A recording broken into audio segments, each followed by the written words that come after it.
இந்த கண்கள் மட்டும் உன்னை காணும். தென்றல் போகின்றது, சோலை சிரிக்கின்றது, யாரும் சுகிக்கவில்லையே.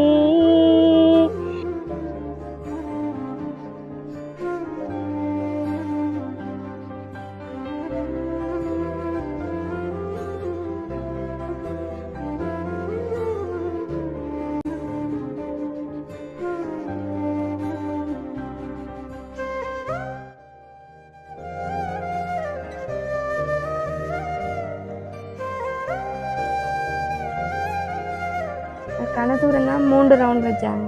3 ரவுண்ட். அவங்களே சைக்கிள் தந்தவங்களா? இல்லை. அப்ப இந்த சைக்கிள்லயா ஓடன நீங்க? உண்மையிலேயா? உண்மையிலே. இந்த சைக்கிள்ற நிலைமையை வந்து நான் காட்டுறேன், கொஞ்சம் பார்த்துக்கொள்ளுங்க வீடியோவில். அம்மா எனும் மந்திரமே அகிலம் யாவும் வாழ்கின்றதே, ஆராரிராரோ நான் இங்கு பாட, தாயினி தன்னுறங்கு. இலவசமாக சேர்க்கல 7 பாடத்துக்கு 2500 ரூபா எடுக்கிற வேறாம். எனக்கு நீங்கள் 2000 ரூபா தாங்கம்மான்னு சொல்லி கேட்டுவேன். இப்போ நான் சரி, நான் வியாபாரத்துக்கு போகிறதுலையாவது ஒவ்வொரு நாளும் சேர்த்து வச்சு நான் உங்களுக்கு பணம் தருவேன்னு சொல்லி நான் சேர்த்து விட்டுருக்கேன். நடந்து போகிறேன். ஸ்கூலுக்கு போகிறதுக்குரிய கொப்பி சாமான் எல்லாம் இருக்குதா? கொப்பி சாமான் நான் சொன்னேன், நான் ஒரு 100 ரூபா சேர்த்து வியாபாரத்துக்கு போகிறதுல அதெல்லாம் இப்போ வாங்கி கொடுத்தேன்னா பழைய கொப்பியையும் சில இதில் ஸ்டெப்லர் அடிச்சு போட்டு போகிறேன். பழைய கொப்பியை ஸ்டெப்லர் பண்ணிட்டு அதில் எழுதுறாங்க. அம்மா அங்கால 2 சைக்கிள் ஓட்டம் மட்டும் சொல்றாங்க. என்ன சைக்கிள் ஓட்டம், என்ன விளக்கம்?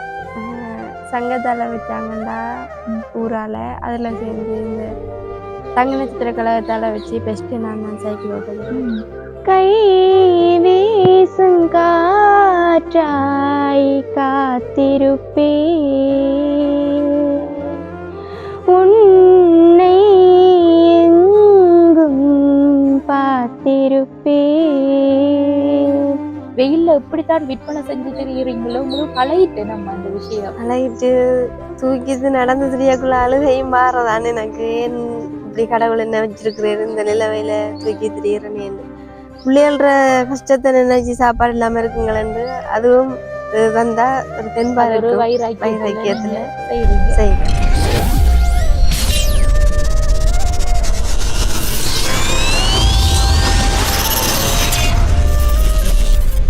அனைத்து உறவுகளுக்கும் வணக்கம். இலங்கையிலிருந்து ஜேபி பிளாக், நான் உங்கள் பிரியா. இன்றைக்கு வந்து நாங்கள் எந்த இடத்துக்கு வந்திருக்கோம்னு சொன்னா, திருகோணமலை மாவட்டம் கட்டைப்பறிச்சான் கிராம சேவக பிரிவுக்கு உட்பட்ட அம்மன் நகர் அப்படின்ற கிராமத்துக்கு தான் வந்திருக்கோம். இங்க நாங்க என்ன விஷயத்துக்காக வந்திருக்கோம்னு சொன்னா, ஏற்கனவே வந்து இங்க ரால்குழி என்ற வீடியோ எடுத்திருந்தாங்க. அந்த வீடியோட சமயத்துல வந்து மூதூர் இடங்கள்ல வந்து நிறைய கஷ்டப்பட்ட இடங்கள் இருக்குன்னு சொல்லி எங்களுக்கு அறியக்கூடியதா இருந்துச்சு.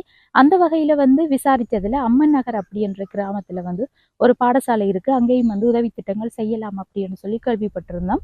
அந்த வகையில இங்க வந்துட்டு வந்து ஆடியஸ், அதாவது வந்து கிராம அபிவிருத்தி சங்க தலைவரை சந்திச்சு என்னன்னு சொன்னா, அவங்களின் ஊடாக நம்ம போனோம்னு சொன்னா உண்மையான கஷ்டப்பட்ட மக்களை வந்து அடையாளப்படுத்தி தருவாங்க. அதனூடாக வந்து நம்ம அவர்களுக்குரிய உதவியை செஞ்சு கொள்ளலாம். அதோட வந்து அவங்க சொல்லியும் நாங்க அந்த தெரிவு செஞ்ச இடங்களுக்கு போய் நேரடியா கதைச்சிருந்தோம். அப்ப அவங்களுடைய உண்மையான நிலவரம் தொடர்பாக எங்களுக்கும் அறியக்கூடியதா இருந்தது. அந்த வகையில தான் வந்து நாங்க கஷ்டப்பட்ட ஒரு வீட்டுக்கு தான் வந்திருக்கோம். இங்க வந்து ஒரு அம்மா தான் வந்து வியாபாரம் செஞ்சு தன்னுடைய பிள்ளைகளை வந்து பார்த்து கொண்டு இருக்காங்க. இப்போ நாங்கள் அந்த இடத்துக்கு தான் வந்திருக்கோம். அதை பார்க்குறதுக்கு முன்னாடி எங்களோட சேனலை வந்து ஃபர்ஸ்ட் டைம் பார்க்கிங்கன்னு சொன்னால் மறக்காமல் சப்ஸ்கிரைப் பண்ணிவிட்டு பெல் ஐக்கனை கிளிக் பண்ணுங்கள். அப்போ தான் நாங்கள் போடக்கூடிய வீடியோலாம் உங்களால் பார்க்கக்கூடியதாக இருக்கும். இப்போ வாங்க அவங்களுடைய நிலைமை தொடர்பாக அவங்களோட பேசி நம்ம தெரிஞ்சு கொள்ளலாம்.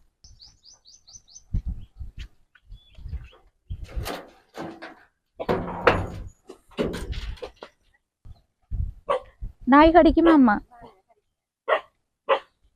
வணக்கம் அம்மா, எப்படி இருக்கீங்க? நல்லா இருக்கீங்களா? இதான் உங்களோட வீடு? இங்கதானே நீங்க இருக்கீங்க? சரியம்மா, உங்களோட வீடை வந்து நாங்க முதல்ல பார்த்து கொள்ளலாமா? பிரச்சனை இல்லையே?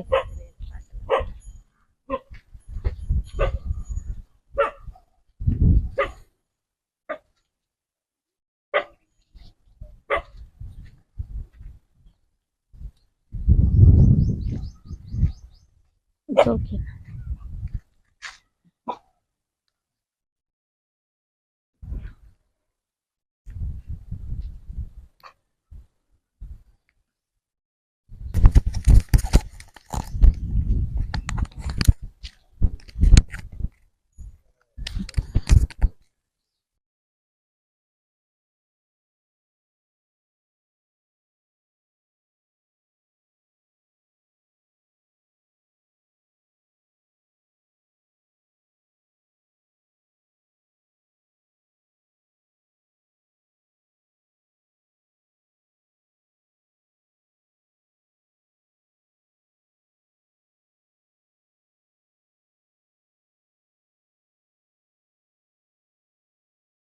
ஓகே, மீண்டும் ஒரு முறை வணக்கம் அம்மா. வணக்கம். அம்மாட பேர் என்ன?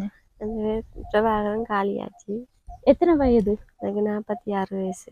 46 வயது. குடும்பத்தில் எத்தனை பேர் நீங்க? நாங்கள் 5 பேர் இருந்து இப்போ நாங்கள் 4 பேர் இருக்கிறோம். 4 பேர்னு சொன்னா மற்றவங்க திருமணம் செஞ்சுட்டாங்க. எத்தனை பேர் திருமணம் செஞ்சிருக்காங்க? 4 பேர் செஞ்சிருக்காங்க. 4 பொம்பளை பிள்ளையும் எனக்கு ஒரு ஆம்பளை பிள்ளையும். அதுல 4 பேர் மொத்தமா உங்களுக்கு 5 பிள்ளைகள். 5 அதுல 4 பேர் திருமணம் செஞ்சுட்டாங்க. 4 பேர் திருமணம் செஞ்சுட்டாங்க. அப்போ ஒரு பிள்ளை தான் உங்களோட இருக்கு. மற்றது மகள்ற பிள்ளை ஒரு ஆள் இருக்கிறாங்க. மகள்ற பிள்ளை ஒரு ஆள் இருக்கா? பொம்பளை பிள்ளை. என்ன விஷயம் மகள்ற பிள்ளை உங்களோட இருக்காங்க? மகள்ற பிள்ளை இருந்தா அவங்க குடும்ப பிரச்சனை வந்ததால ஹஸ்பண்ட் விட்டுட்டு போய் 2 வருஷத்துக்கு கூடயா போயிடுறது. பிறகு டிவோர்ஸுக்கு போட்டு மகள் வேற திருமணம் செஞ்சுட்டா. எங்களோட எனக்கும் சரியா கஷ்டம் தான். தலையில தூக்கி வியாபாரம் செய்து தான் சாப்பாடு கொடுத்து வளர்த்து பார்த்துட்டு வந்துருந்தேன். அதனால மகள் கல்யாணம் கட்டிட்டு போயிட்டா. அப்போ நான் அந்த பிள்ளைய நான் தான் பாரம் எடுத்துருக்குறேன்னு சொன்னா அந்த பிள்ளை அங்கே இருக்கிறது சரியில்லைன்றதுக்காக. இப்ப என்னன்னு சொன்னா மகளுக்கு நீங்களா திருமணம் செஞ்சு வச்ச? நீங்க பேசிதான் திருமணம் இங்கதானா? நிலாவளியில. உங்களோட மூத்த மகளுக்கு அம்மாவோட மூத்த மகளுக்கு வந்து இவங்க பேசி திருமணம் செஞ்சு வச்சிருக்காங்க. குடும்ப தகராறு காரணமாக அவங்க பிரிஞ்சிட்டாங்க. பிரிஞ்சு அவரை திருமணம் செஞ்சிட்டாரு. அதுக்கு பிறகு 2 வருடம் அக்கா இருந்திருக்காங்க. பிறகு நீங்க தானே திருமணம் செஞ்சு அம்மாவை திருமணம் செஞ்சு வச்சிருக்காங்க. வேற ஒரு திருமணம். அப்ப ஏற்கனவே முதல் திருமணத்துல இருந்த பிள்ளை உங்களோட தான் இருக்கு. எத்தனை வயது பிள்ளைக்கு? 8 வயசு. 8 வயது. இப்ப அந்த பிள்ளையோட படிப்பு அதெல்லாம் நீங்க தான் பார்த்து கொண்டு இருக்கீங்க. அப்ப உங்களோட கணவர் என்ன செய்யறாரு? அவருக்கு கை ஒன்றே இல்லாது, அதால தொழில் ஒன்றும் செய்ய இல்லாத அவருக்கு. வீட்டுலதான் இருப்பாரு. கொஞ்சம் சுகம் இல்ல. கொஞ்சம் சுகம் இல்லை அப்படின்னு சொன்னா அவர் சின்ன சின்ன வேலைகள் எதுவும் செய்வாரா? சின்ன சின்ன வேலைகள் பெருசா அந்த வீட்டுல ஒரு வேலையும் செய்யறல்ல. நான் தான் எல்லாமே தலையில தூக்கி வியாபாரம் செய்து மரக்கறி எடுத்து தோட்டத்து வெளில போய் மரக்கறி எடுத்து வந்து காலையில கொண்டு போய் உங்களோட குடும்பத்தை நீங்க தான் பார்த்து கொண்டு இருக்கீங்க. அப்ப 3 பொம்பளை பிள்ளைகளுக்கு என்ன வழியில திருமணம் செஞ்சு வச்சீங்க? உங்களுக்கு கஷ்டமா இருக்கு இல்லையா? கஷ்டமா தான் இருந்தது. திருமணம் அவங்களாலே கேட்டு வந்தாங்க. அவங்களே கேட்டு வந்து சீதனங்கள் தேவையில்லைன்னு சொல்லி தான் கட்டி வச்சேன். இப்படியான நிலவரம் இருக்கு. சில இடங்கள்ல நாங்க பார்த்த சீதனம் தந்தாதான் திருமணம் செய்வேன் என்ற நிலவரங்கள் இருக்கு இங்க. ஆனா அந்த வகையில பரவாயில்ல. இப்ப மகள்மாரெல்லாம் நல்லா இருக்காங்கல்ல? இருக்காங்க. கஷ்டம்தான் கொஞ்சம் இருந்தாலும் பரவாயில்ல இருக்காங்க. உங்களோட இருந்திருந்தா இன்னும் உங்களோட நிலைமை கஷ்டமா இருந்திருக்கும். படிப்பு இப்ப இந்த மகள் கடைசி மகள் ஓயல் படிக்கிறா. தேவையான பூர்த்தி செய்யறதுக்கு கூட இது இல்லாம இது நான் வியாபாரம் செய்து வர்றதுலதான் நமக்கு ஒரு கொப்பியா ஒரு நாளும் வியாபாரத்துக்கு போய் வரக்குள்ள 100 ரூபா சேர்த்து வச்சுதான் கொப்பி சாமான் எல்லாம் வாங்கி கொடுத்து 100 ரூபா சேர்த்து வச்சுதான் வாங்கினேன். சரியம்மா, சரி. அப்படி என்ன தொழில் செய்யறீங்க நீங்க? என்ன வியாபாரம்? நான் மரக்கறியல் எடுத்துக்கொண்டு தோட்டத்து வெளில போய் மரக்கறி எடுத்துட்டு வந்து காலையில திருவண்ணாமலைக்கு பஸ்ல கொண்டு போவேன். அதுக்கு பஸ்ஸுக்கு வரையா 400 ரூபா வேணும் எனக்கு போய் வர. கொண்டு விற்கிறதுல ஒரு 1000 ரூபா அப்படி வரும் எனக்கு வருமானம். நீங்க ரிங்கோமல சந்தையில கொண்டு விற்பனை செய்வீங்களா? இல்ல, நான் வீடு வீடா கொண்டு போறேன். நான் ஓசிலுக்குள்ள வீடு வீடா கொண்டு போவேன். வீடு வீடா கொண்டு விற்பனை செய்வீங்க? அப்படின்னு சொன்னா என்னத்துல கொண்டு? தலையில தான் தூக்கிட்டு போறேன். தலையில தூக்கி போறதாம்மா? ஒரு நாளைக்கு எத்தனை கிலோகிராம் கொண்டு போவீங்க? ஒரு 30 கிலோ கொண்டு போவேன்.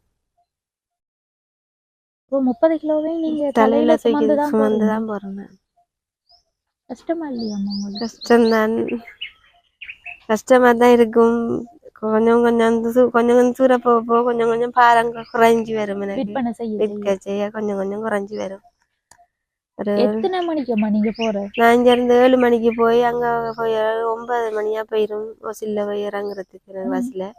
அதுல இருந்து சந்தில இருந்து உள்ளுக்குள்ள நடப்பேன். நடந்து அப்படியே ஃபுல்லா சுத்தி ஊரெல்லாம் சுத்தி விற்பனை ஊரெல்லாம் சுத்தி செய்வேன். அது கொஞ்சம் கொஞ்சம் குறைஞ்சி வரக்குள்ள கொஞ்சம் தலைக்கு கொஞ்சம் பாரங்கள் குறையும். பேசுவாங்க அங்க தியாக்கள் எனக்கு, ஏன்னம்மா அப்படி தூக்கிட்டு வாரீங்க, இவ்வளவு பாரத்தை தூக்குறீங்களே, கழுத்துக்குள்ள பிடிக்கும், கணக்கா தூக்காதீங்கன்னு எல்லாம் பேசுவாங்க. அப்படி இருந்து நான் கொண்டு போறது, நான் அப்படி கொண்டு போனதுதான், அப்படி தூக்கி போனதுதான் எனக்கு அதுல ஒரு 1000 ரூபா வருமானம். அதை கொண்டு வந்துதான் நரிசி சாமான் வாங்கிட்டு வரணும் கடைக்கு. அப்ப நீங்க இங்க இருந்து 7 மணிக்கு புறப்பட்டீங்கன்னா எத்தனை மணிக்கு வீட்டுக்கு வந்து சேருவீங்க? 5:30 ஆகும். 5:30 ஆகும் நீங்க வந்து சேர்றதுக்கு. அப்ப 30 கிலோ உங்களுக்கு விற்பனை செஞ்சு 1000 ரூபாய் தானே கிடைக்கும்? 1000 ரூபாய் தான் கிடைக்கும். மரக்கறியில கொஞ்சம் கொஞ்சம் லாபம் தான் கிடைக்கும். ஒரு 20 ரூபா 30 ரூபா அப்படித்தான் கிடைக்கும் ஒரு கிலோ. இப்ப 30 கிலோ பார்த்தா சிலது அந்த உளுந்துகள் அப்படி கொண்டு போனா அதுல ஒரு 100 ரூபா கிடைக்கும். கொஞ்சம் கூட விற்பனை செய்யலாம். சரியம்மா, இப்ப நாங்க பார்த்ததுல வந்து நீங்க இப்ப பிள்ளை வந்து படிக்கிறது, கணவர் ஒரு தொழிலும் செய்யறல. அப்ப உங்களோட வருமானத்தை மட்டும் நம்பித்தானே இந்த குடும்பம் நடந்து கொண்டிருக்கு.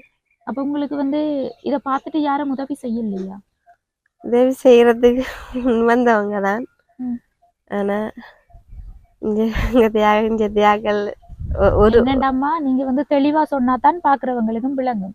இப்ப தெளிவா எல்லாருக்கும் விளங்கக்கூடிய மாதிரி ஒருக்கா சொன்னீங்கன்னா நல்ல மாமா.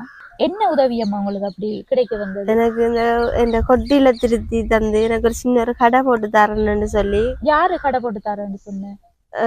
வெளிநாட்டுல இருந்து யூடியூப் சேனல்னு சொல்லித்தான் வந்து சேனல் ஏற்கனவே வந்தவங்க வந்துதான் என்ன பேட்டி எடுத்தோம். இது செய்து கதைக்க விட்டு இருந்தவங்க கொட்டில வச்சு. அப்ப நான் சொன்னேன், நான் இதுதான் இந்த வீடு, நான் இப்ப 10 வருஷமா இந்த கொட்டில தான் இருக்கிறேன். தலையில தூக்கிதான் வியாபாரம் செய்யறேன். நான் செய்து இந்த பிள்ளைகள படிப்பு செலவு இதையும் பார்த்து நானும் இந்த வருமானத்தை இதையும் சமாளிச்சு கொண்டிருக்கிறேன். தொழில் ஒன்று வேற தொழில் ஒன்றுக்கும் போறேன் இல்லைன்னு சொல்ல அவங்க சொன்னாங்கன்னா, அவங்களுக்கு ஒரு கடை உண்டு, சின்ன வருமானமா நீங்க தலையில தூக்கி சுமந்து திரிகிறத விட வீட்டுல கடை உண்டு போட்டு தந்தாம்மா அதுல வச்சு வியாபாரம் செய்து முன்னுக்கு வருவீங்க தானேன்னு சொல்லி நான் சொன்னோம். நான் வீட்டுல கடை போட்டேன், இதுல கடை இல்லை இந்த ஏரியாக்குள்ள பெருசா. அப்ப நான் கடை இருந்தா வியாபாரம் போகும் எனக்குன்னு சொல்லித்தான் நான் கதைச்சிருந்தேன். அவங்க சொன்னாங்க, இந்த கொட்டிலையும் திருத்தி உங்களுக்கு நான் கடைக்கும் உதவி செய்தாருன்னு சொன்னாங்க. சொல்லிட்டு போய் ஒரு கிழமை இல்ல அங்க இருந்து திரும்பி அந்த தம்பி வந்து சொன்னேன், அம்மா இப்படி உங்களுக்கு கமெண்ட் பண்ணிருக்காங்க. எனக்கு முதல் நாத்தே அந்த கமெண்ட் வந்திருந்தது. 1 மணிக்கு எனக்கு இந்த மகள் ஒரு போன் ஒன்று வச்சிருந்தவ. அப்ப அவ கல்யாணம் கட்டையில் எனக்கு 3வது மகள். அவ போனுக்கு ஒரு கமெண்ட் இரவு 1 மணிக்கு வந்துருந்துச்சு. எனக்கு 2 வீடு இருக்குதாம், என்ன எங்க கண்டானே நான் போய் சொல்றேன்னா எங்க கண்டானே என்ன அடிச்சு கொள்ளட்டாமன்னு சொல்லி அந்த கமெண்ட்ல வந்திருந்தது. அப்ப நான் சொன்னேன், வாங்க நீங்க இந்த ஊர்லயே போய் விசாரிங்க, எனக்கு 2 வீடு இருக்கா, நான் இந்த கொட்டில 10 வருஷமா தான் இருக்கிறேன், நான் இவ்வளவு நாளும் வியாபாரத்துக்கு தான் போனேன், எல்லாருக்குமே தெரியும், இந்த ஊர்ல இருக்கிற எல்லாருக்குமே தெரியும், போய் எல்லார்டையும் நீங்க விசாரிச்சுட்டு வந்து நீங்க செய்யுங்கன்னு சொல்லி. அப்ப இப்படி கமெண்ட்னா அவங்க நேரடியாவே அங்க அனுப்பியிருக்கான். அந்த உதவி செய்யற அவருக்கு அவங்க இருந்து அனுப்பிட்டாங்களாம் எனக்கு உதவி செய்யறதுக்குன்னு சொல்லி நேரடியா அனுப்பியிருக்கா. அவங்களுக்கு பேசினதான், நீங்க விசாரிக்காமையா செஞ்ச நீங்க இத. இதுல எனக்கு ஒரு கேள்வி என்னன்னு சொன்னா, உங்களுக்கு யாரு உதவி செய்ய போறாங்க நீங்க இருக்கிறவங்களுக்கு எப்படி தெரியும்? இதுல போட்டிருந்ததுல பாத்துருக்குறாங்க. உங்களோட கஷ்டத்தை தான் வீடியோ எடுத்து போட்டிருப்பாங்க. அப்ப அது யாரு உதவி செய்ய போறாங்கன்னு சொல்லி உண்மையில இப்ப நானும் செய்யறேன் யூடியூப் சேனல். இப்ப உங்களுக்கு ஒரு உதவி வருதுன்னா யாரு செய்ய போறாங்கன்னா அது எனக்கு மட்டும்தான் தெரியும். சிலவங்க வந்து பேர் சொல்லவே விரும்ப மாட்டாங்க, சிலவங்க வந்து பேர் சொல்லலாமன்னுவாங்க. அப்படி இருக்கிறவங்கட ஒரு போன் நம்பர் வந்து எப்படி இந்த ஊர்ல இருக்கிறவங்களுக்கு கிடைக்கும்? அதை நீங்க கேட்கலையாம்மா? நான் கேட்டேன், நான் ஆரண்டு சொல்லுங்க எனக்கு நான் சொன்னேன், நான் பார்த்து சொல்றேன், ஆனா இப்படித்தான் உங்களுக்கு கமெண்ட் பண்ணிருக்கேன். அந்த கமெண்ட நான் இங்க இருந்து எங்கட ஏரியால இருந்து ஒரு ஆளுங்களுக்கு அனுப்பியும் இருக்கு. அப்படியே அந்த இந்த வீடியோவையும் போட்டு அந்த கமெண்டையும் அப்படியே அனுப்பியிருந்தது. 1 மணிக்கு எனக்கு இரவு மகள் எழுப்பி காட்டினா வீடியோ, அம்மா இங்க பாருங்க 1 மணிக்கு இப்படி வந்திருக்கு, உங்களை அடிச்சு கொள்ள சொல்லி எங்க கண்டாலும் அடிச்சு கொல்லுங்கன்னு சொல்லி இந்த கமெண்ட் அனுப்பியிருக்காங்கம்மான்னு சொல்லி. நான் சொன்னேன், நான் எந்த கஷ்டத்தை தான் நான் கதைச்சி போட்டேன்னா, நான் ஊர்ல இருக்கிறாக்களை நான் மானம் குறைக்கணும்னு போடல, நான் இந்த கஷ்டத்தை தான் நான் அவங்களுக்கு கதைச்சி போட்டேன்னா, ஆனா விசாரிச்சு பார்த்துட்டு அவங்க எனக்கு உதவி செய்யறா செய்யட்டும், இல்லாட்டி விடட்டும் நண்டு. அப்ப அவங்களும் 4-5 இடத்த விசாரிச்சவங்களாம். ஆனா எல்லாரும் கஷ்டம்னு தான் சொன்னதாம். நாங்க ஒன்னும் செய்யலாமா இனிமே உங்களுக்குன்னு சொல்லிட்டு அவர் போயிட்டு. அப்ப ஒரு உதவியும் கிடைக்கல. ஏண்டா உண்மையில தான் நீ அம்மா, ஏன்டா இது எல்லாரும் பாப்பாங்க, உண்மையான நிலவரம் மட்டும்தான் நீங்க பேசணும். உண்மையில கிடைக்கல தானே? உண்மையில கிடைக்க இல்ல. ஏன்னா நாங்க ஊருக்குள்ள போய் விசாரிச்சு தான் வந்தேன். அந்த வகையில வந்து உங்களை கஷ்டப்பட்ட ஒரு லிஸ்ட்ல உங்களையும் சொல்லி இருந்தாங்க. அதுக்காக தான் வந்தேன் நாங்க. மற்றது வந்து ஒரு ஓலை கொட்டில் மாதிரி தான் கடை ஒன்று செஞ்சிருக்கீங்க. இது யாரு செஞ்ச? நீங்களா? நான் தான் செஞ்சேன். கடை வியாபாரம் செஞ்ச நீங்களா? வியாபாரம் கணக்கா இல்ல, ஒரு கொஞ்சம் கொஞ்சம் ஒரு அரிசி 5 கிலோ, அப்படி தேங்காய் 2 3, அப்படி சீனி 2 கிலோ சீனி தான் எடுத்து வந்து போடுவேன். ஒரு 5 6 பிரின்ஸ் பேக்கெட் அப்படி எடுத்து வந்து போட்டுதான் கொஞ்சம் கொஞ்சமா கொஞ்சம் கொஞ்சமா செய்தான் போட்டிருந்தேன் நான். ஆனா வியாபாரம் போனது கேட்கிற சாமான்கள் எல்லாம் இல்லை, எடுத்து போடுறதுக்குரிய வசதிகள் இல்லை. அதால சும்மா மூடி வச்சிருக்கிறேன். என்னன்னு சொன்னா இப்ப வந்து காணொலி எடுத்து போட்டு அம்மாவுக்கு வந்து உதவி வந்தும் அந்த உதவியை வந்து இடைநிறுத்திருக்காங்கன்னு சொல்றாங்க. ஆனா இருந்தாலும் தீர விசாரிச்சுட்டு அவங்களோட கஷ்ட நிலைமையை பார்த்து அந்த உதவிகளை செஞ்சிருக்கலாம். அது என்ன வகையில பிரச்சனை அவங்களுக்கு வந்துச்சுன்னு நம்மளுக்கு தெரியாதானே அம்மா? சரியம்மா, அவங்க வந்து என்ன காரணம் காட்டி உங்களுக்கு வர இருந்த உதவியை வந்து தடுத்து நிறுத்தினவங்க? இந்த இதை வச்சுதான் அந்த வீடியோல அனுப்பின கமெண்ட வச்சு உங்களுக்கு வந்து வீடு இருக்குன்னு சொல்லி கமெண்ட் பண்ண. உங்களுக்கு வீடு இருக்கா? உண்மையில வீடு இல்ல. எனக்கு இருந்ததுதான் யுஎன்டிபி நிறுவனத்தாளர் வீடு தந்தாங்க. மூத்த மகளுக்கு சீதனம் கட்டு பிரச்சனைப்பட்டதால மகளுக்கு சொல்லி எழுதி கொடுத்துட்டேன் நான் வீட்டு. நீங்க இப்ப ஆரம்பத்துல சீதனம் கேட்கலன்னு சொன்னீங்க. அதுக்கு சீதனம் கேட்டு சண்டை பிடிச்சுதான் அவங்க குடும்பத்துல இருந்து பிரிஞ்சேன். ஆரம்பத்துல சொன்ன அந்த மூத்த மகளுக்கு அதால நான் வீட்டை கொடுத்துருந்தேன். இப்ப விளங்குது. என்னன்னு சொன்னா அம்மாவுக்கு வந்து ஒரு நிறுவனத்தால வீடு கொடுத்துருக்காங்க. அந்த வீட்டை வந்து தனது மூத்த மகளுக்கு திருமணம் செஞ்சு அவங்க வந்து குடும்ப பிரச்சனைகளால அந்த வீடை எழுதி கட்டி நீங்க எழுதி கொடுத்துட்டீங்க அவங்களுக்கு. அதுக்கு பிறகும் வந்து அவங்களுக்கு தொடர்ச்சியா பிரச்சனை வந்து அவங்க பிரிஞ்சுட்டாங்க. அதான் உண்மையான நிலவரம். அப்ப இதான் வந்து உங்களுக்கு வீடு இருக்குன்னு சொல்லி கதை போய் இருக்கு சொல்லம்மா. அப்ப நீங்க இந்த கொட்டில எத்தனை வருஷமா இருக்கீங்க? 10 வருஷமா. 10 வருஷமா இருக்கீங்க. இது வந்து ஊருக்குள்ள எல்லாருக்குமே ஏன்னா எல்லாரும் தான் வந்து இந்த காணொலி பாப்பாங்கம்மா கண்டிப்பா. மற்றது வந்து இப்ப பிள்ளை படிக்குது தானே, எந்த ஸ்கூலுக்கு போறவங்க? சட்டவர்த்தி விவேகானந்த வித்யாலயத்துல படிக்கிறா. ஓஎல் படிக்கிறா. என்னத்துல போய் வர்றது? சின்ன ஒரு பழைய சைக்கிள் ஒன்று இருக்கு. அதுல வாசல் நேரம் பெச்சு போனா அதுல நடந்துதான் போறவ. நாங்க பார்த்தேன் இந்த கிடக்குற சைக்கிள் தனியா. சைக்கிள் வந்து நல்ல ஒரு நிலையில இல்ல, நல்லா வந்து பழசாயிட்டுன்னு. இது வந்து நீங்க வாங்கின சைக்கிளா? இது சும்மா அந்த ஒரு தெரிஞ்ச புள்ளண்டு அந்த வகை கொடுத்தது முதல் பழைய சைக்கிள். நடந்து போற ஸ்கூலுக்கு போறதுக்குரிய கொப்பி சாமான் எல்லாம் இருக்குதா? கொப்பி சாமான் நான் சொன்னதுதான். நான் ஒரு 100 ரூபா சேர்த்து வியாபாரத்துக்கு போறதுல அதுல இப்ப வாங்கி கொடுத்தேன். பழைய கொப்பியையும் சில இதுல ஸ்டெப்லர் அடிச்சு போட்டு போறா. பழைய கொப்பியை ஸ்டெப்லர் பண்ணிட்டு அதுல எழுதுறாங்க. தங்கச்சிக்கு வந்து ஷூ அதெல்லாம் இருக்குதா? ஒரு ஷூ இருக்கு பழைய அந்த இதுல ஸ்கூலால கொடுத்ததுல. எப்ப கொடுத்தவங்க? போன வருஷம் கொடுத்தது. அது பிரச்சனை இல்லை தானே. சரியம்மா, இப்ப வந்து கணவர் வந்து உழைக்காத நிலையில நீங்க தான் கஷ்டப்பட்டு குடும்பத்தை பார்த்து கொள்றீங்க. இந்த அடிப்படையில வந்து உங்களுக்கு என்னென்ன பிரச்சனைகளை நீங்க எதிர்நோக்குறீங்க? இப்படி குடும்பம் வந்து குடும்ப சுமையெல்லாம் உங்களோட தலையில இருக்கு. அதோட மகள்ற பிள்ளைங்க வந்து உங்ககிட்ட தான் இருக்கு. அப்ப உங்களுக்கு அதுல என்னென்ன பிரச்சனைகள் இருக்கும்மா? எனக்கு விலை பிரச்சனைகள் அந்த கொண்டு வர இதுல சாமான் வாங்கி சமைக்கிறதா இவங்களுக்கு கிளாஸுக்கு அனுப்பணும். அதில் கிளாஸுக்கு அனுப்புறதுக்கு எல்லாம் அப்படி வசதி இல்லை. ஓஎல் படிக்கிறா, கிளாஸுக்கு அனுப்புறதெல்லாம் வசதி இல்லை. கிளாஸுக்கு போறலையா? இப்போ நான் சொல்லித்தான் இப்போ சம்பூர்ல ஒரு இடத்துல கேட்டு விட்டுருக்குறேன்.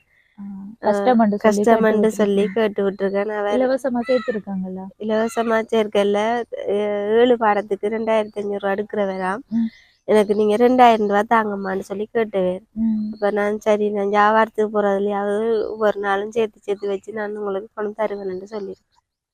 நான் சேர்த்து விட்டுருக்கேன். சரியம்மா, இப்ப வந்து சமையலுக்கெல்லாம் வந்து நீங்க வியாபாரம் செஞ்சுட்டு தான் பொருட்கள் எல்லாம் வாங்கி வரீங்க. இன்னைக்கு என்ன சமைச்சீங்க? இன்னைக்கு மரக்கறி தான். வாழைக்காய் எடுத்து வந்து நான் வியாபாரத்துக்கு கொண்டு வரதுக்குன்னு சொல்லி வாழைக்காயும் சமைச்சு முருங்கைக்கீரையும் சொதி வச்சேன். முருங்கைக்கீரையும் சொதி. பிள்ளைகள் எல்லாம் சாப்பிட்டாங்களா? சாப்பிட்டேன். மற்ற சின்னால் உங்களோட பேத்தி எங்க போயிருக்காங்க? பேத்தி அங்க அம்மா விட்ட அங்க விளையாட போனோம் தம்பியோட.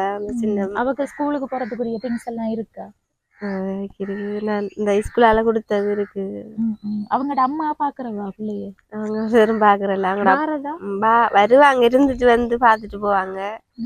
அவங்களோட அப்பாவும் பாரல அவங்களோட அம்மாவும் பாரு இல்லை பெருசா மாற இல்ல. இப்ப அவங்க வந்து திருமணம் செஞ்சதுல உங்களோட மூத்த மகளுக்கு பிள்ளைகள் இருக்கு. இப்போ 5ஆம் மாசம் பாவா கிடைக்கிறதுக்கு இருக்காங்க. உங்களை வந்து உங்களோட பிள்ளைகள் உதவிகள் கிடைக்குமா? பிள்ளைகளோட உதவிகள் இப்ப 4 பேர் திருமணம் செஞ்சுட்டாங்க. 4 பேரும் வந்து அம்மாவை கொஞ்சம் கொஞ்சம் உதவி செஞ்சு ஒரு இடம் போகாம வச்சு கொள்ளலாம். அவங்களுக்கும் கஷ்டம்ன்றதால நான் அவங்க என்னட்ட இருந்தா நான் கொடுத்து கொள்ளுவேன். நான் அவங்ககிட்ட இருந்து எதிர்பார்க்கறேன் இல்ல. நம்ம சொன்னா நம்மகிட்ட படிக்கிறா பிள்ளை ஒரு ஆள் இருக்கிறா தானே. அவங்களும் கஷ்டப்பட்டு கூலித்து வேலைக்கு போய்த்தான் அவங்களோட குடும்பத்தை பார்த்து கொண்டிருக்காங்க. அவங்க நல்லா இருந்தா சரிதான் விட்டுப்பீங்க. அவங்களை கஷ்டப்படுத்தக்கூடாது. உங்கள்கிட்ட பணம் இருந்தா பிள்ளைகளை நீங்க பார்ப்பீங்க. ஆனா பிள்ளைகள்கிட்ட இருந்து நீங்க எதிர்பார்க்க மாட்டீங்க, அப்படிதானே? மற்றது வந்து இங்க உங்களுக்கு இந்த இடத்துல இருக்கிறது கரண்ட் எல்லாம் இருக்காமா? கரண்ட் அந்த அவங்க பக்கத்து வீட்டுல அங்க இருந்தா பக்கத்து வீடுண்டா மகள் வீட்டுல இருந்தா இங்க கரண்ட் எடுக்கீங்க. மற்றது தண்ணி வசதிக்கு என்ன செய்யறீங்க? தண்ணி வசதி இப்போ ஒரு வருஷமா அந்த இதால முஸ்லீம் மெய்ட் இதால லைன் தண்ணி எடுத்து தந்துருக்காங்க. இலவசமா எடுத்து இலவசமா. அப்படி அது இல்லாத டைம்ல என்ன செஞ்சீங்க? குடிக்கிறது தண்ணிக்கு முதல்ல கிணறுகள் இல்லை இங்க. அங்க தூரம் தான் போகணும் தண்ணி எடுத்து வரதுக்கு. தூரம் போய் எடுத்து வர. மற்றது மலசில கூட வசதி இல்லாம இருக்கு. எல்லாம் இல்லை. ஒரு ஒன்று இருக்குது, அது உடைஞ்சி இதா கிடக்குது. அது அங்க மகள் உங்களுக்கு அண்டி இல்லைங்க. என்னண்டாம்மா அப்படி இருக்கீங்க? எனக்கு அந்த விலங்கல்ல இந்த இப்போ வந்து இங்க ஜான பிரச்சனைகள் ஜான வாரது இந்த ஏரியாவை பார்க்கக்குள்ளே விளங்குது. ஃபுல்லா வந்து காடாத்தான் இருக்கு. ஜான வார டைம்ல என்னமா செய்யறீங்க? உங்களோட வீட்டை வந்து இந்த இதுல இடத்துல வந்து இந்த வேலியை உடைச்சிட்டு போனது.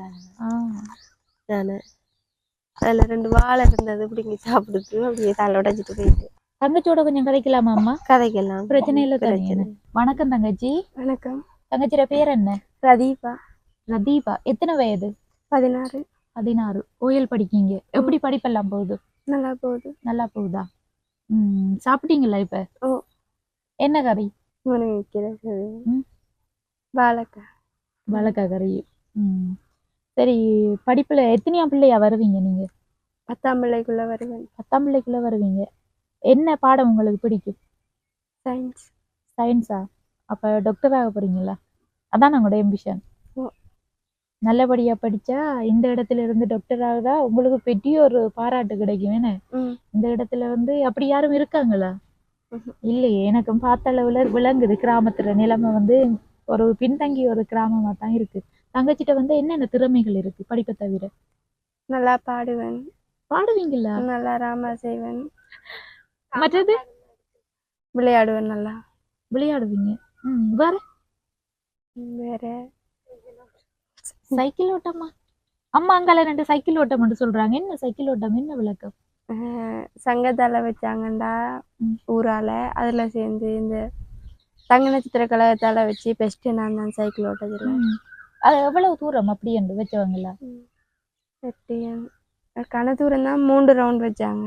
3 ரவுண்ட். அவங்களே சைக்கிள் தந்தவங்களா? இல்ல. அப்ப இந்த சைக்கிள்லயா ஓடுன நீங்க? உண்மையிலேயா? உண்மையிலே.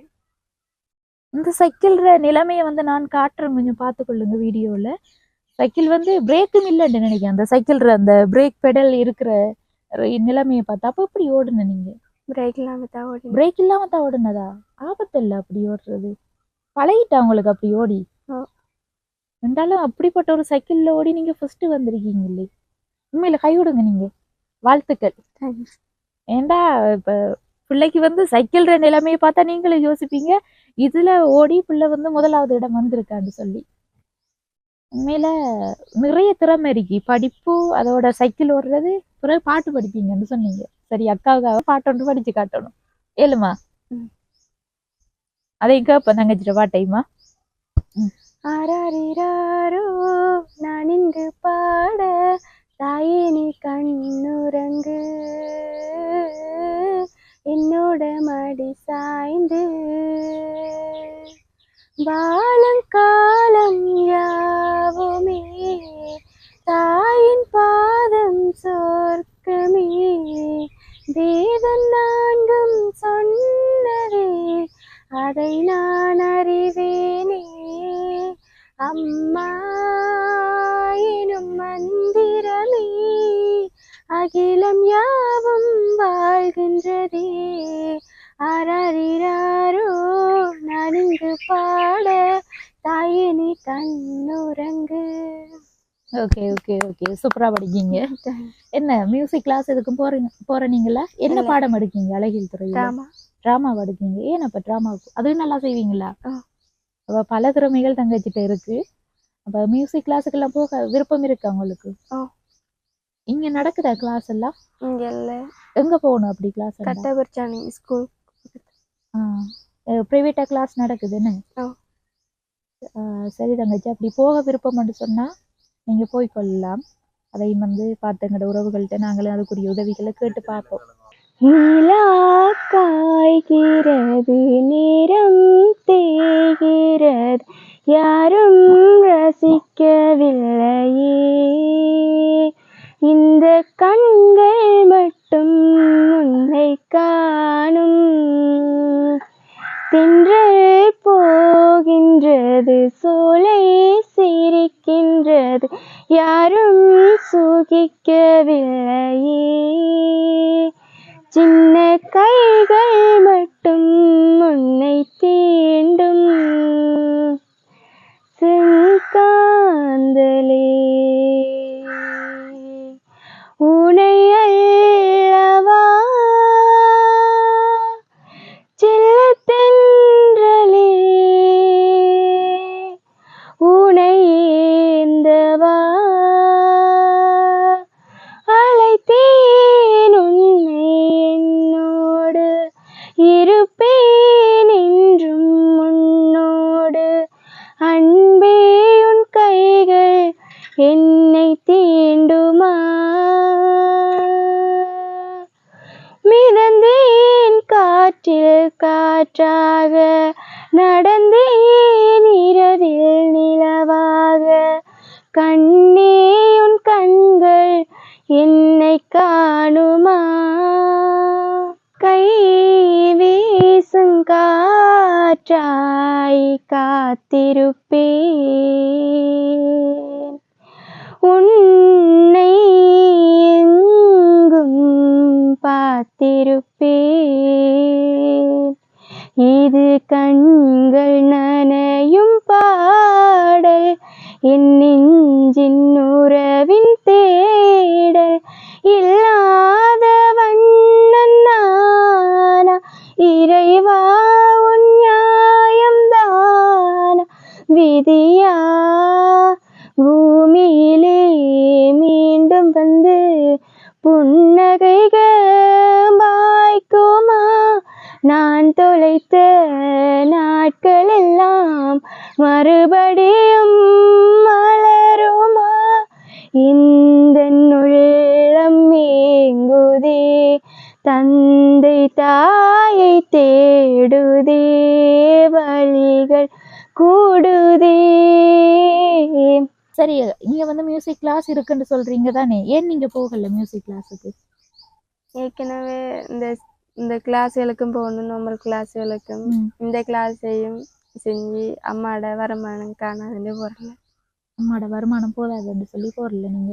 இப்போ உங்களுக்கு வந்து மியூசிக் கிளாஸ், மற்றது வந்து மற்ற கிளாஸுகள் இருக்கும் தானே, மற்ற பாடங்களுக்குரிய கிளாஸுக்கு போறதுக்கு ஒரு மாதத்துக்கு எவ்வளவு தேவைப்படும் தங்கச்சிக்கு? எப்படியும் ஒரு 2500 ரூபாய்க்கு மேலால தேவைப்படும். 2500 ரூபா கிளாஸுக்கு மட்டும். தங்கச்சியோட ஷூ எல்லாம் நல்ல நிலைமையில இருக்கா சார்? ஓ. அதெல்லாம் பிரச்சனை இல்லை. ஸ்கூல் பேக் எல்லாம் பிரச்சனை இல்லை என்ன? மற்றது வந்து உங்களுக்கு ஸ்கூலுக்கு போறதுக்கு யாரும் உதவிகள் செஞ்சிருக்காங்கல்ல? ஒரு உதவியும் கிடைக்கல. இப்ப இந்த வீட்டுல இருக்கிறதுல வந்து உங்களுக்கு நிறைய கவலைகள் கஷ்டங்கள் அப்படியெல்லாம் இருக்கும். அம்மாவும் வந்து அம்மாவோட வேலையை நினைக்கக்குள்ள உண்மையில எனக்கே கஷ்டமா இருக்கு. அப்ப மகளா இருக்கிறவங்களுக்கு இன்னும் வேதனையா இருக்கும். இப்ப அப்படி என்ன உங்களுக்கு கவலைகள் இருக்கு? அம்மா எங்களுக்கு முன்னு கஷ்டப்படுறது சரியான கவலை. இந்த வீட்டுல இருக்கும்போது மழை பெய்யும் போது நனையும் போது அதை விட கவலையா இருக்கும். மழை பெஞ்சா ஒழுகுறதா உள்ள? அப்ப அந்த டைம்ல இங்கதான் இருக்கிற நீங்க. சரி, இப்ப அம்மா வந்து இப்படி கஷ்டப்பட்டு கொண்டு இருக்காங்க, நீங்க வந்து படிச்சு அம்மா ஒரு நல்ல நிலைமையில கொண்டு வைப்பீங்களா? என்ன செய்வீங்க அம்மாவுக்கு? கடைசி வரைக்கும் அம்மாவே அப்பாவையும் பார்த்துட்டு இருப்பீங்க. இதுல வந்து தங்கச்சியில பிரச்சனைகள் என்னன்னு சொல்லி பார்த்தா, தங்கச்சி வந்து நல்லா படிக்கக்கூடியவங்க, அதோட வந்து பல்வேறுபட்ட திறமைகள் இருக்கு தங்கச்சிட்ட. ஆனா அந்த திறமைகளை வெளிக்கொண்டு வாரத்துக்குரிய சொல்லப்போனா அந்த கிளாஸ் ஃபீஸ், அடுத்தது வந்து சைக்கிள் ரேஸ்ல எல்லாம் தங்கச்சி ஃபர்ஸ்ட்டுக்கு வந்திருக்காங்க. ஆனா அந்த சைக்கிள் கூட கடுமையா ஒரு இறந்த ஒரு நிலையில தான் இருக்கு. அதுவும் வந்து வேற ஒருத்தங்க தந்த சைக்கிள்னு அப்படிதான் அம்மா சொன்னாங்க. அப்படியான ஒரு நிலையில தான் தங்கச்சி இருக்காங்க. இவங்களுக்கு வந்து தொடர்ச்சி அந்த படிப்புக்குரிய உதவி கிடைச்சா இவங்க கண்டிப்பா படிப்பாங்கன்னு சொல்லி எந்த மனசுக்கு தோணுது. என்னன்னு சொன்னா இவங்கட நிலைமையை பார்க்கக்குள்ள எனக்கு அது விளங்கி கொள்ளக்கூடியதா இருக்கு. ஒன்றும் யோசிக்காதீங்க தங்கச்சி, எங்களோட உறவுகள் வந்து பார்த்துட்டு இருக்காங்க. கண்டிப்பா உங்களுக்கு வந்து படிப்பு ரீதியான உதவி கிடைக்கும் அப்படின்னு சொல்லி நானும் நிச்சயப்படுத்தி சொல்லுவேன். அப்படி கிடைச்சா அதை உடனடியா நாங்க வந்து இங்க செய்வோம். சரியா தங்கச்சி? ஓகே, நன்றி தங்கச்சி இவ்வளவு நேரம் பேசினதுக்கு. சரியம்மா, இறுதியா வந்து உங்கள்கிட்ட ஒரு விஷயம் கேட்கணும். நீங்க வந்து இப்ப 30 கிலோ சுமந்துட்டு வியாபாரம் செஞ்சுட்டு தான் குடும்பத்தை பாக்கீங்க. அது வந்து உண்மையில இந்த வெயிலுக்குள்ள யோசிச்சு பாக்குறதுக்கு எனக்குண்டா நாங்க சும்மா பைக்ல வீடியோ எடுக்கிறது வந்து போறதே சரியான கஷ்டமா இருக்கு. அப்ப நீங்க இந்த வெயில்ல எப்படித்தான் விற்பனை செஞ்சு தெரியுறீங்களோ? உங்களுக்கு பழகிட்டு நம்ம அந்த விஷயம் பழகிட்டு தூக்கிட்டு நடந்து திரியாக்குள்ள அழுகையும் மாறதானே எனக்கு. ஏன் இப்படி கடவுள் என்ன வச்சிருக்கிறாரு இந்த நிலவையில தூக்கி திரியிறேன்னு பிள்ளைகள கஷ்டத்தை நினைச்சு சாப்பாடு இல்லாம இருக்குங்களேன்னு அதுவும் வந்தா ஒரு தென்பா ஒரு இருக்கும். வைராக்கியத்துல செய்யறீங்க. செய்யறேன். சரியம்மா, வீட்டுல இருந்து செய்யக்கூடியன்னா நீங்க இந்த கடை வந்து நீங்களா செஞ்சு வச்சிருக்கீங்க. ஓலை மட்டை கட்டி அதை வந்து படங்கு போட்டிருக்கீங்க. அதை வந்து நீங்களும் பார்த்துருப்பீங்க. அந்த கடை வந்து அம்மாக்கள் அவங்களோட முயற்சியில தான் செஞ்சிருக்காங்க. அதுல வந்து சாமான் எடுத்து போட்டா நீங்க இங்க இருந்தே விற்பனை செய்யக்கூடிய மாதிரி இருக்கும். உங்களுக்கு வந்து கடன் தொல்லைகள் அப்படி எதுவும் பிரச்சனைகள் இருக்கா? அப்படி ஒன்றுமே இல்லைன்னு. அப்படி இருக்கிற உண்மையில பெரிய ஒரு விஷயம் அம்மா. ஏன்டா நிறைய இங்க பார்த்த வரைக்கும் கடன் அது இதுன்னு சொல்லி எங்களுக்கு நிறைய இப்படி போன் எடுத்து சொல்லி கொண்டு இருக்காங்க. ஆனா நாங்க இனி கடன் பிரச்சனைகளுக்குள்ள போக மாட்டோம்னு சொல்லிட்டோம். அதான் நான் கேட்டேன் நான் உங்ககிட்ட. கடன் பட்டுட்டு என்ன குடுக்குறது சாப்பிடக்குள்ள. இப்ப உங்களுக்கு வந்து இருக்கிற உண்மையான தேவைன்னு சொன்னா என்ன தேவைம்மா? அதை வந்து நீங்க எங்களோட உறவுகளை பார்த்தே கேட்டுக்கொள்ளலாம். எனக்கு உண்மையான தேவைன்னு சொன்னா இந்த கொட்டில தான் இருந்து அவைக்கு மகளுக்கும் வீசிங் இழுக்கிறது, புழுதி மனம் ஒரு இதால கூடுதலா இழுக்கிற இந்த கொட்டில திருத்தி தந்து எனக்கு இந்த கடைக்கு உதவி செய்து தந்தா பெரிய உதவியா இருக்கும். என்னண்டா இந்த காலத்துல நான் பார்த்த வரைக்கும் வந்து கழித்தறையில இருக்குன்னு சொன்னா உங்களோட வீடத்தை நான் இப்ப பார்த்திருக்கேன் உண்மையில. ஏன்டா கனகாலம் இந்த விஷயம் எல்லாம் பார்த்து கழித்தறையில வந்து தூங்குறதெல்லாம் வந்து புத்தகத்துல படிச்சிருக்கேன். மற்றது வந்து முதலிய காலத்துல நான் ஒரு சின்ன பிள்ளையா இருக்கக்குள்ள அப்படி பார்த்துருக்கேன். ஆனா இன்றைக்கும் இப்படியான ஒரு இடம் இருக்குன்னு சொன்னா நான் இங்க சந்திச்சுதான் பார்த்திருக்கேன் அம்மா. இப்ப மழை காலத்துல அதெல்லாம் மழை காலத்துல நிறைய நனைஞ்சிடும். படங்குகளை விரிச்சுதான் உள்ளுக்குள்ள தூங்குறேன். அதுக்குரிய உதவி என்று சொன்னா இந்த தகர கொட்டில வந்து திருத்தி எடுக்க எவ்வளவு கிட்டத்தட்ட தேவைப்படும்? தகர கொட்டி கொஞ்சம் உயர்த்தி அடிச்சு அரைச்சி வேர் வச்சு கட்டி உள்ளுக்குள்ள சீமந்தலுக்கு 50 அப்படியே 70 கிட்ட வேணும்னு நினைக்கிறேன். 70 கிட்ட வேணும்ன்றீங்க. கிட்டத்தட்ட எல்லாம் விலை தானியமா ஒரு 1 லட்சம் ரூபாய் அப்படி தேவைப்படும் நான் நினைக்கிறேன்.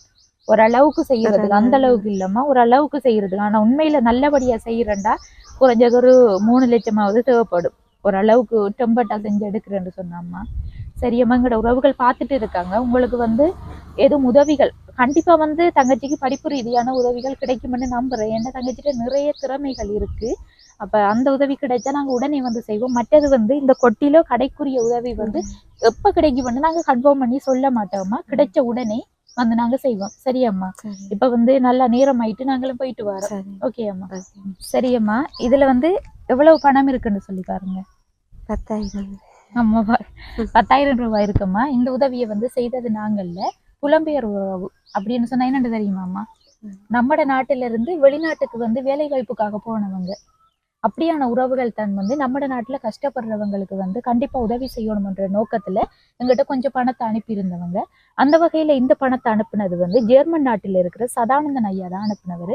அவர் வந்து தனது 68வது பிறந்த தினத்தை ஒட்டி எங்கிட்ட கொஞ்சம் காசு அனுப்பியிருந்தவர்.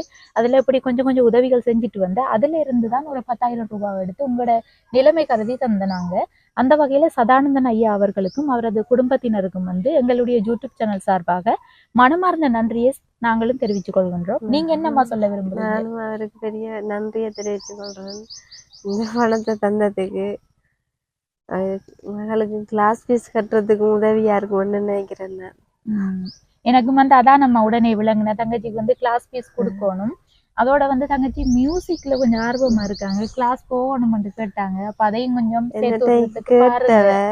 நானும் இந்த கிளாஸ்களுக்கு அனுப்புறதால இதுக்கு காசு அனுப்புறது போதாதுண்டு நம்ம. மியூசிக் கிளாஸ்ல எல்லாம் சேர்ந்து இந்த திருவண்ணாமலையில எடுவட்டு மட்டக்களப்புல எடுவட்டு கொழும்பு வரையும் போய் வந்து தேசிய மட்டத்துக்கு மட்டும் போய் வந்திருக்கிறா. சான்றிதழ் எல்லாம் வச்சிருக்கிறா. அப்படியா? அப்ப ஏன் தங்கச்சி காட்டல? காட்ட மாட்டீங்களா? எடுத்து வாங்கல. சரியம்மா. அப்ப தங்கச்சிட அந்த வகுப்பு செலவுகளுக்கு எல்லாம் வந்து நீங்க இதை பார்த்து கொள்ளுங்க. அதோட உங்களுக்கு வந்து இப்ப வீட்டுல சமையலுக்குரிய சாமான்கள் இல்ல, அரிசி அப்படி எதுவும் இல்லைன்னு சொன்னா அதையும் வாங்கி கொள்ளுங்க. மேலதிக உதவி வரக்குள்ள நாங்க வந்து செய்வோம். சரியாம்மா? நிறைய சர்டிபிகேட் வச்சிருக்கீங்களா? என்ன சொன்னீங்க? இன்னும் 2 வர கிடக்கு, மெடலும் வர கிடக்கு. ஃபங்க்ஷன் செஞ்சு தரேன் இருக்காங்க. உங்களுக்கு ஒரு பாராட்டு விழா மாதிரி செஞ்சுட்டு. இது எதுக்கு எடுத்து நீங்க? இது மியூசிக் எதுக்கு போனதுக்கு. இது வந்து எங்க நடந்தது? இது வந்து மட்டக்களப்புல. தங்கச்சி வந்து பாட்டு படிச்சு வந்து மாகாண மட்டத்துல 1வது இடம் எடுத்திருக்காங்க. சரியா? இதெல்லாம் இது என்னதுக்கு? இது வந்து அதான் வளைய மட்டத்து. வளைய மட்டம் மியூசிக் ப்ரோக்ராம் தான். இதுவும் வந்து இங்கிலீஷ் டே ஸ்கூல்ல 6ஆம் ஆண்டு. இங்கிலீஷ் டேக்கு. நல்லா படிப்பீங்களா இங்கிலீஷ்? ஓரளவா?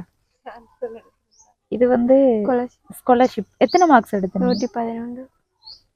111. கிளாஸுக்கெல்லாம் போனீங்களா அந்த டைம்? பெருசா இல்ல, கொஞ்சம் பெருசா கிளாஸ்ல ஸ்கூலால நடந்த கிளாஸ்களுக்கு மட்டும். சரி, ஓகே தங்கச்சி, வாழ்த்துக்கள். இப்படித்தான் தொடர்ச்சியா நல்லபடியா படிக்கணும். சரியா? ஓகே, போயிட்டு வாரோம் நாங்களுமா. ஓகே, இந்த காணொலியில நிறைவு தருணத்துக்கு வந்துட்டோம். இங்க வந்ததுக்கு பிறகுதான் ஒரு விஷயம் தெரிஞ்சிருந்துச்சு. என்னோட சொன்ன அம்மாக்களை வந்து ஏற்கனவே ஒரு யூடியூப் சேனல்ல வந்து வீடியோஸ் எடுத்திருக்காங்க. எனக்கு வந்து உண்மையில எந்த சேனல்னு சொல்லி அம்மாட்ட கேட்டேன்னா, அம்மாவும் வந்து பேர் தெரியாமகள் யாராண்டு தெரியா வந்து எடுத்துட்டு போனவங்கன்னு சொல்லியிருந்தாங்க. எங்களுக்கு வந்து எந்த சேனல்னு சொல்லி உண்மையில தெரியல. ஆனா அப்படி வந்தும் அம்மாக்களுக்கு வந்து ஒரு தவறான ஒரு கமெண்ட், அதாவது வந்து அம்மாக்களுக்கு எல்லா வசதியும் இருக்கு, இருந்தும் வந்து இவங்க பொய் சொல்றாங்க அப்படின்ற கமெண்ட் வந்ததால அந்த உதவி திட்டம் வந்து நிறுத்தப்பட்டதாம். ஊருக்குள்ள வந்து நாங்க ஆடியஸ் பிறகு வந்து ஊர்ல பக்கத்துல இருக்கிற மக்கள் எல்லாத்தையும் வந்து விசாரிச்சு பார்த்தோம். அதுல வந்து தெரிய வந்த உண்மை என்னன்னு சொன்னா, இவங்க வந்து உண்மையில கஷ்டப்பட்ட நிலையில தான் இருக்காங்க. இவங்களுக்கு வந்து வீடு ஒரு நிறுவனம் கொடுத்திருக்கு. அது வந்து தன்னுடைய மகளுக்கு திருமணம் செஞ்சு வைக்கக்குள்ள கொடுத்துட்டு 10 வருடமாக இந்த தகரக்கொட்டியில தான் அவங்க வாழ்ந்து கொண்டு வராங்க. அவங்க வந்து முக்கியமா கேட்கிற உதவி என்னன்னு சொன்னா, உங்களுக்கே காணொலி பார்க்கக்குள்ள தெரிஞ்சிருக்கும், 30 கிலோ மரக்கறியை வந்து ஊரா போய் விற்பனை செஞ்சுட்டு தான் நம்ம வந்து குடும்பத்தை பார்த்து கொள்றாங்க. அப்ப அவங்க வீட்டில இருந்து செய்யக்கூடிய ஓரளவுக்கு கடை வந்து அவங்க ஓலை ஒரு கொட்டிலா தான் இருக்கு அந்த கடை, நீங்களும் பார்த்துருப்பீங்க. அப்ப அந்த கடையை வந்து ஓரளவு திருத்தி அவங்களுக்கு வந்து கடைக்குரிய பொருட்களை எடுத்து கொடுக்கறதுக்கு உதவிகள் செஞ்சா உண்மையில நல்ல விஷயமா இருக்கும். அதோட தங்கச்சிர நிலைமையை யோசிக்கக்குள்ள இப்படி ஒரு கஷ்டத்துல இருந்துட்டு எப்படி இவ்வளவு திறமைகள் வந்து கஷ்டப்பட்ட ஒரு சூழ்நிலையால மழுங்கடிக்கப்பட்டு இருக்கு. அதாவது வந்து யாருக்கும் தெரியாத ஒரு நிலைமையில தான் அவங்களுடைய திறமைகள் எல்லாம் ஒளிஞ்சு கொண்டு இருக்கு. என்னன்னு சொன்னா, தங்கச்சி வந்து சைக்கிள் ரேஸ்ல எல்லாம் வந்து ஃபர்ஸ்ட் வந்திருக்காங்க. ஆனா அந்த சைக்கிள் நிலைமையை பார்த்துருப்பீங்க, பிரேக்கும் இல்லாத ஒரு சைக்கிள், அதோட பெடலும் இல்லையா, முண்டைக்கு தான் பெடல் போட்டு வச்சிருக்காங்களாம்னு சொல்லி தங்கச்சி சொல்லி இருந்தாங்க. அதுலேயும் வந்து நல்லா படிக்கக்கூடிய பிள்ளை, பல திறமைகள் இருக்குது. அப்போ அவங்களுக்குரிய உதவிகளை செஞ்சால் அவங்க தொடர்ச்சியாக நல்லபடியாக படித்து அவங்களோட அம்மாவையும் வந்து எந்த ஒரு பிரச்சனைகளும் இல்லாமல் நல்லபடியாக வச்சுக்கொள்வாங்க அப்படின்னு சொல்கிற ஒரு நம்பிக்கை வந்து அவங்களுடைய பேசுனதுலேயே எனக்கு வந்து கொண்டது. அப்போ கண்டிப்பாக வந்து அவங்களுக்கு உதவி செய்ய நினைக்கிற நீங்கள் கீழே தெரிகிற நம்பரை தொடர்பு கொண்டு எங்கள் மூலம் அந்த உதவிகளை வந்து செஞ்சு கொள்ளலாம். அதை செய்கிறதுக்கு நாங்கள் எப்போவுமே வந்து தயாராக இருப்போம். இந்த காணொலி தொடர்பான கருத்துக்களை கட்டாயம் கமெண்ட் பண்ணுங்க, லைக் பண்ணுங்க, ஷேர் பண்ணுங்க. மீண்டும் மற்றும் ஒரு காணொலி சந்திக்கும் வரை உங்களிடமிருந்து விடைபெறுவது ஜேபி பிளாக். பாய். என்ன விஷயம்னு சொன்னா, காணொலி எடுத்துட்டு நாங்க போறதுக்கு தயாராயிட்டோம். அப்ப வந்து அம்மா இன்னொரு முக்கியமான ஒரு விஷயம் சொல்லியிருந்தாங்க.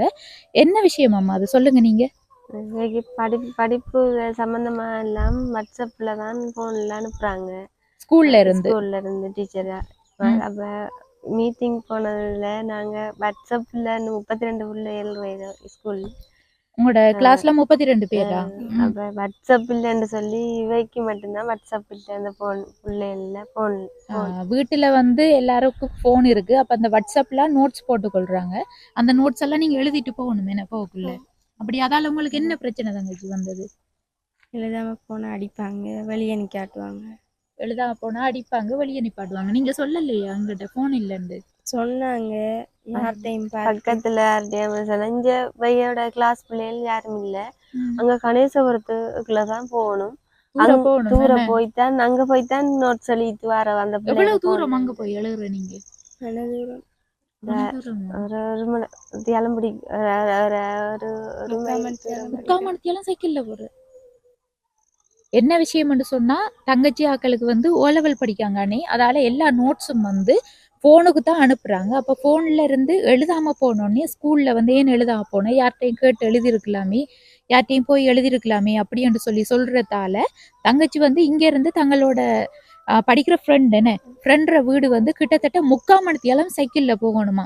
அப்போ 3/4 மணித்தியாலம் சைக்கிள்ல போய் அங்க இருந்து அந்த போனை பார்த்து எழுதிட்டு தான் தங்கச்சி வந்து திரும்ப இங்க வீட்டுக்கு வாரீங்க.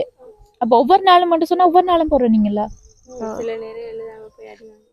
சில நேரம் எழுதாம போய் அடி வாங்குற, சில டைம் வந்து அவ்வளவு தூரம் போய் எழுதிட்டு வரதான். அப்ப தங்கச்சிக்கு வந்து ஒரு முக்கிய ஒரு தேவையா இதுவும் இருக்கு. என்ன இன்றைய காலத்துல படிப்புன்றது வந்து உண்மையில போனோட தொடர்பு பட்டதா மாறிட்டு இப்ப தங்கச்சிக்கு வந்து முக்கியமான தேவையில இதையும் கொண்டு நம்ம சொல்லிக் கொள்ளலாம்.